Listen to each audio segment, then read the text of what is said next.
देखें बेटा, कल हमने आपको पता है कि क्लासिफिकेशन पढ़ी थी। क्या पढ़ी थी कल हमने जो है क्लासिफिकेशन पढ़ी थी। आज जो है उससे आगे एक टॉपिक पढ़ रहे हैं सन से।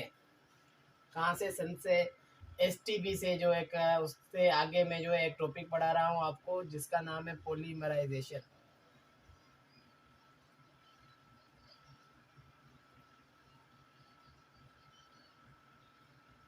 तो आज हम पढ़ने जा रहे हैं कि पॉलीमराइजेशन और क्या होती है। पॉलीमराइजेशन पॉलीमराइजेशन क्या होती है वो पढ़ेंगे। इसकी डेफिनेशन है, इसमें क्या होता है, many small molecules, many small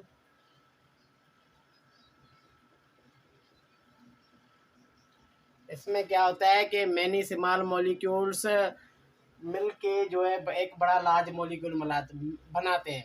many small molecules are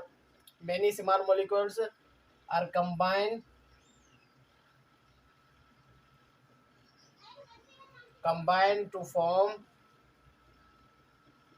इसमें क्या होता है, मैनी स्मॉल मॉलिक्यूल्स जो होते हैं वो are combine to form a very large molecule.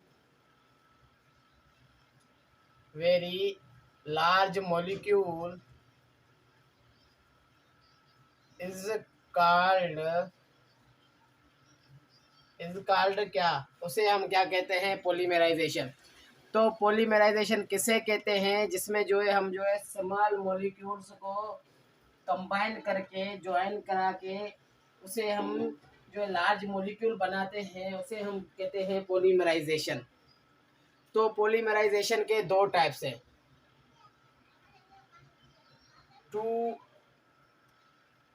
To types of polymerisation.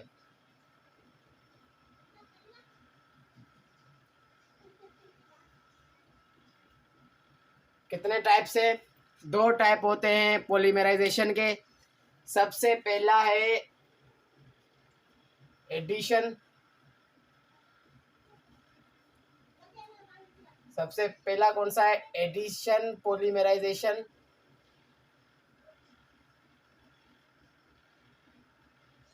सबसे पहला है एडिशन पॉलीमराइजेशन और दूसरा है कंडेंसेशन पॉलीमराइजेशन।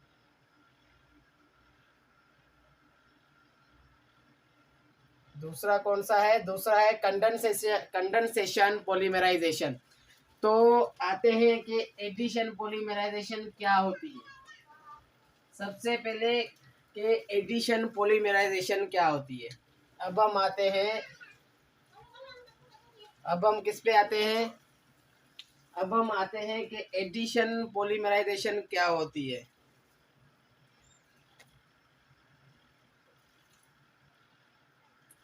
जिसमें क्या होता है, मैनी मोनोमर्स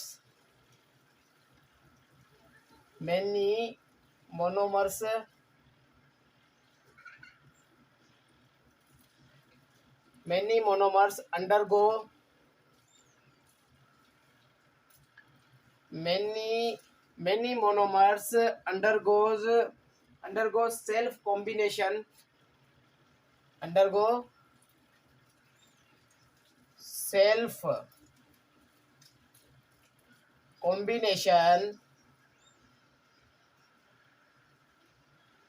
क्या होता है, many monomers undergo self combination.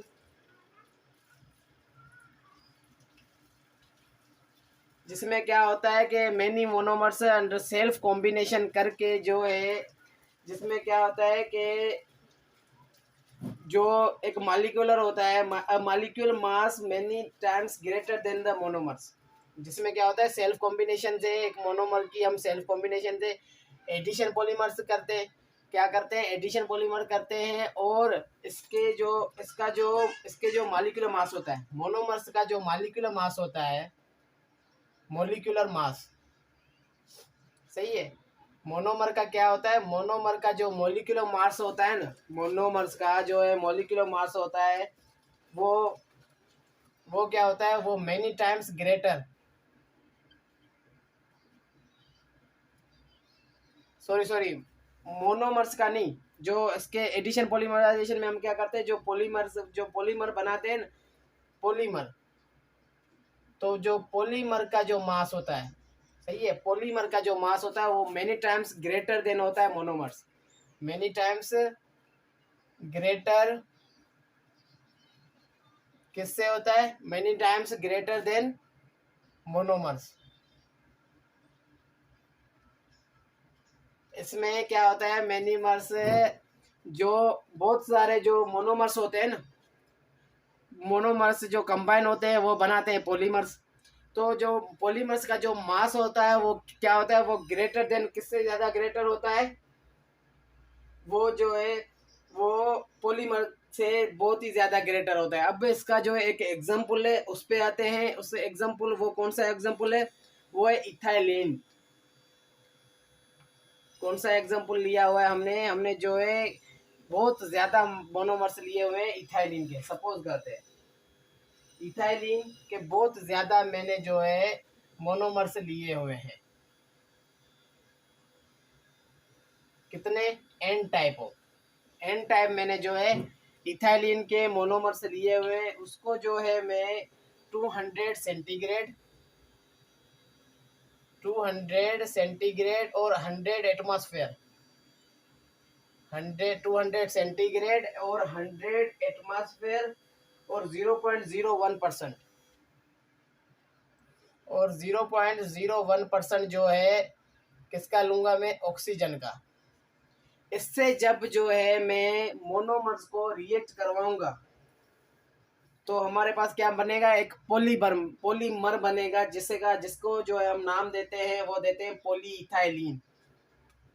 जिसको मैं नाम देता हूँ वो क्या देता हूँ, जिसको मैं नाम देता हूँ वो है पॉलीइथाइलिन।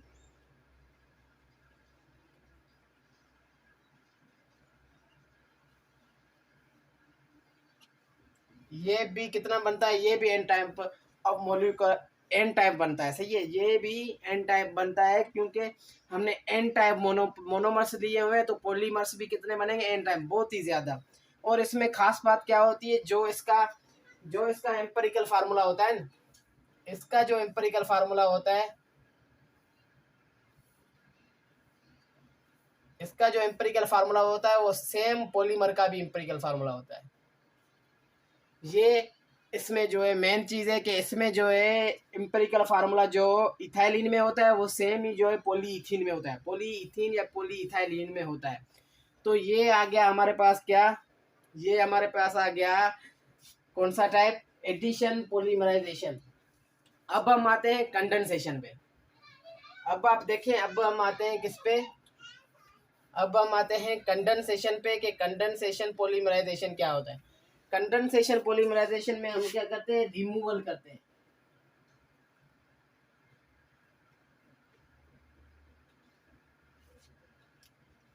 कंडेंसेशन पॉलीमराइजेशन में क्या होता है, एलिमिनेशन होती है बाय प्रोडक्ट की।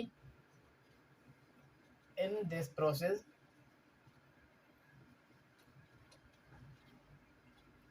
Elimination of by product,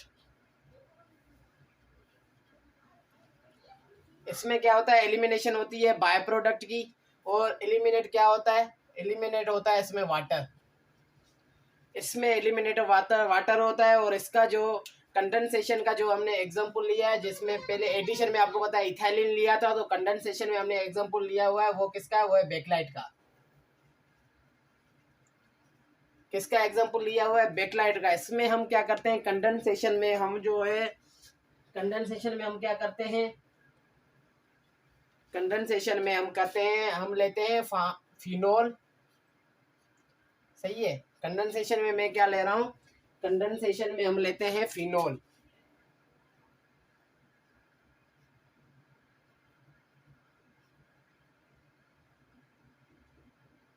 N type, बहुत ज्यादा, क्या ले रहे हैं हम, फिनोल।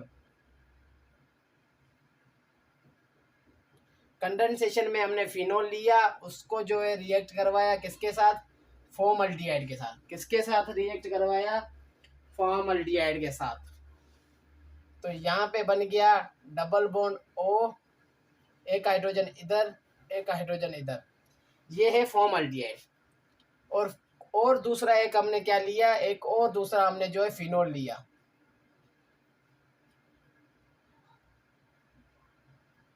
हमने एक और दूसरा भी फिनोल लिया। तो जब हमने इनको जो है रिएक्ट करवाया तो हमें क्या रिमूव करना था, हमें रिमूव करना था वाटर। क्या रिमूव करना था, हमें रिमूव करना था वाटर। तो वाटर हम कैसे रिमूव करेंगे, अगर हम इसकी जो स्ट्रक्चर बनाए ना, तो आप यहाँ पे देखें, यहाँ पे हमारे पास एक कार्बन भी होता है, कार्बन के साथ हाइड्रोजन होते हैं। यहाँ पे हमारे पास 6 कार्बन होते हैं, उनके साथ हाइड्रोजन भी होते हैं। सही है, एक कार्बन यहाँ, एक कार्बन यहाँ, एक कार्बन यहाँ, एक यहाँ, एक यहाँ, यहाँ, एक यहाँ। तो कार्बन के साथ क्या होता है, हाइड्रोजन भी होता है, आपको पता है। तो यहाँ से हमने क्या किया, एक हाइड्रोजन इधर से लिया, एक हाइड्रोजन इधर से लिया, एक हाइड्रोजन इधर था, एक हाइड्रोजन इधर था। इस हाइड्रोजन को इन दोनों हाइड्रोजन को हमने जो है ऑक्सीजन के साथ मिला के रिमूव किया। ऑक्सीजन के साथ मिला के जब हमने इनको रिमूव किया तो हमें क्या मिला, वाटर। वाटर तो मिल गया, मगर हमें जो है एक दूसरी प्रोडक्ट बन गई। अब यहाँ पे देखें, हाइड्रोजन निकाला, यहाँ पे एक बॉन्ड रह गया, यहाँ पे एक बॉन्ड रह गया। तो ये स्ट्रक्चर ऐसे बनी। कैसे बनी, ऐसे। आप देखें,